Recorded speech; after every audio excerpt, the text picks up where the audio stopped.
미군이 주둔하지 않은 전쟁 지역에 미국 대통령이 처음 방문했습니다. 영국 BBC는 미국 대통령의 이번 방문은 매우 담대한 방문이고 역사에 남을 일이라고 평가했습니다.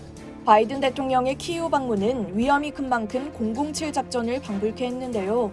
바이든 대통령의 우크라이나 방문을 위해 백악관은 지난 수개월간 국가안보회의와 국방부, 비밀경호국, 정보기관 등에서 소수의 고위 참모들만 참여하는 철통 같은 보안 속에 바이든 대통령의 우크라이나 방문을 계획했습니다.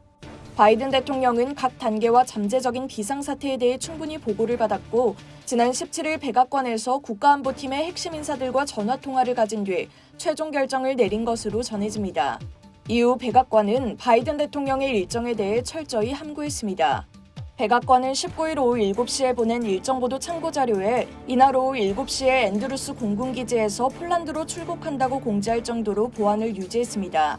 공지와 다르게 바이든 대통령은 이미 19일 오전 3시 30분쯤 백악관에서 나와 우크라이나 극비 방문을 위한 일정에 들어갔습니다. 바이든 대통령은 평상시 사용하는 보잉 747기를 개조한 에어포스원 대신 보잉 757기를 개조한 공군 C-32기에 탑승했다고 CNN은 전했습니다. 미 공군은 항공기의 콜사인도 에어포스원 대신 SAM-060을 사용했습니다. SAM은 스페셜 에어 미션의 줄임말로 미국 정부 고위 인사를 태운 항공기에 사용됩니다. 전용기 탑승 인원도 대폭 줄였습니다.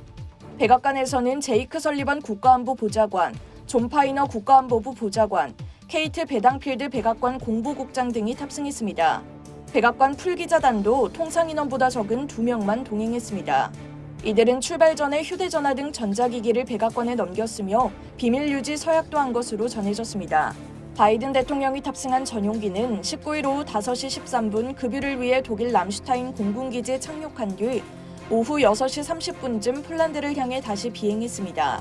폴란드 남서부 제슈프까지 이동하는 1시간 정도의 비행 동안 미 공군기는 추적을 피하기 위해 무선응답기도 껐습니다. 제슈프에 도착한 바이든 대통령은 차량을 타고 1시간 동안 이동해 프셰미실 기차역에 도착했습니다.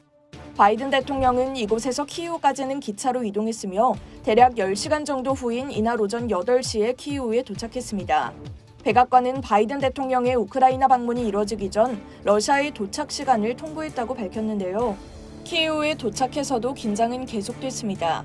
미군은 E3 센트리 조기경보기와 RC-135W 리벳 조인트 정찰기를 폴란드 영공에 띄워 혹시나 모를 폭격에 대비했습니다. 공습 사이렌이 울리는 가운데 키이우 중심부에서 나타난 바이든 대통령의 존재 자체가 우크라이나를 끝까지 지키겠다는 미국의 의지를 전 세계에 과시한 일대 사건이라고 BBC는 평가했습니다. 한편 우크라이나인들은 바이든 대통령이 키이우를 방문한 것에 대해 깊이 감동했습니다.